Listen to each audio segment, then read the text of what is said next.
Hi, I'm Dr. Water. I'm a doctor, the kind who keeps working adults healthy, occupational, and preventive medicine.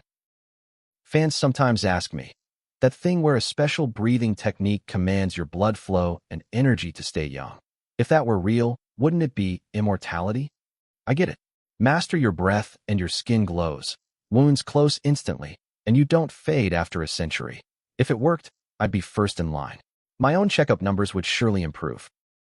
So today, not as a review of the series, but as a story about your body, I'll check the math against real physiology. The themes, breathing, blood flow, and aging. The short version up front, staying young is fantasy, but tuning your circulation changes how you feel, is startlingly true. I'm not here to judge the series. I'm here to ask, if a human body did this, what would really happen? And back every medical claim with a paper. I won't hand you a convenient story that declares rejuvenation or healing. I'll carefully draw the line. How far is actually true? Can special breathing really command your blood flow and energy? Command is overselling it.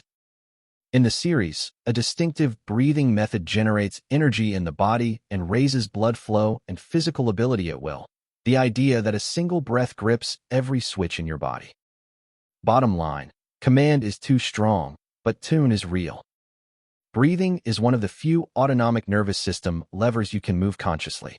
Slow breathing, about 6 breaths a minute, in particular, has lab-level backing. In people with essential hypertension, doing slow breathing was shown to raise arterial baroreflex sensitivity, how well the sensor that holds blood pressure steady responds, and lower sympathetic drive and blood pressure. But that's not commanding blood flow as energy. It's nudging the balance of the autonomic system. The accelerator equals sympathetic, the brake equals parasympathetic, just a little toward the brake. No flashy effects fire off. Takeaway, you can't generate power by breathing. But calming the spike is a real technique you can use starting before your next meeting. And how much does that breathing actually do? Honestly, it's knob-sized. Told something works. The next question is by how much? Let's look at the numbers. An analysis pooling several randomized controlled trials reports that voluntary slow breathing exercises lower systolic blood pressure, the top number, by about 7 to 8 millimeters of mercury, and diastolic, the bottom, by about 4 millimeters of mercury. Not zero, but not enough to drop your medication. The effect is real, and it's the size of a supporting act. When I discuss this, I always say, not a magic move, a plain baseline lift. If the series breathing is an all-powerful switch, real-life breathing is a knob that helps a bit.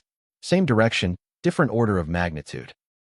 Takeaway, slow breathing is a support that nudges blood pressure down a little.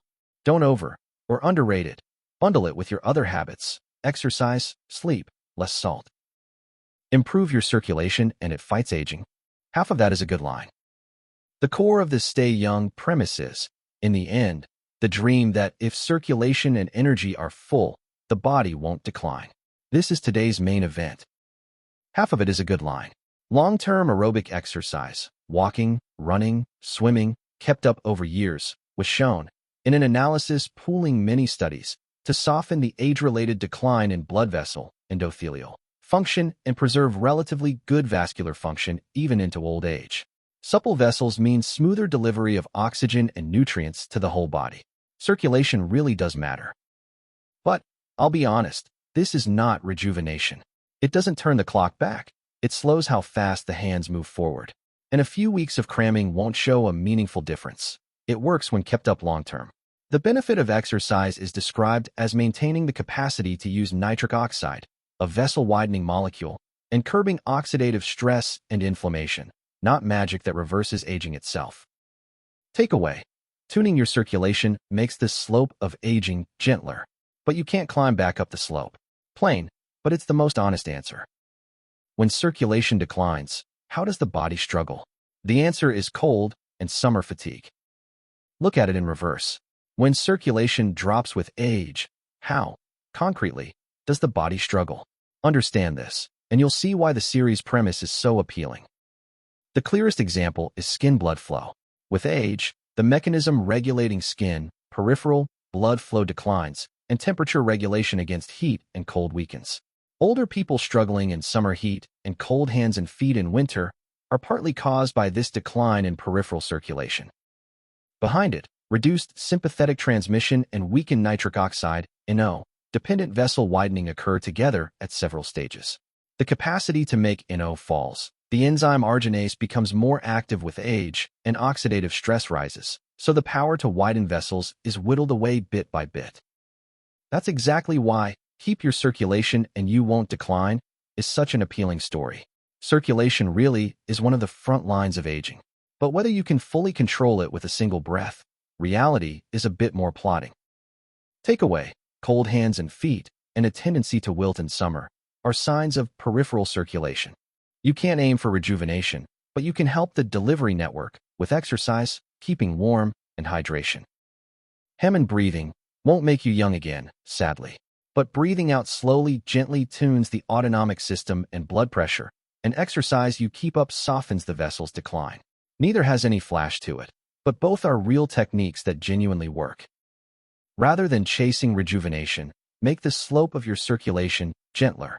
No technique name shouted, no effects firing, but it's the most solid investment you can make in your body, I think. Manga is a doorway into how strange the human body is, and the real body is far more interesting than you'd guess. See you at the next checkup. Thanks for watching. I'm Dr. Water. Subscribe for the next body check, and I'll see you at the next appointment.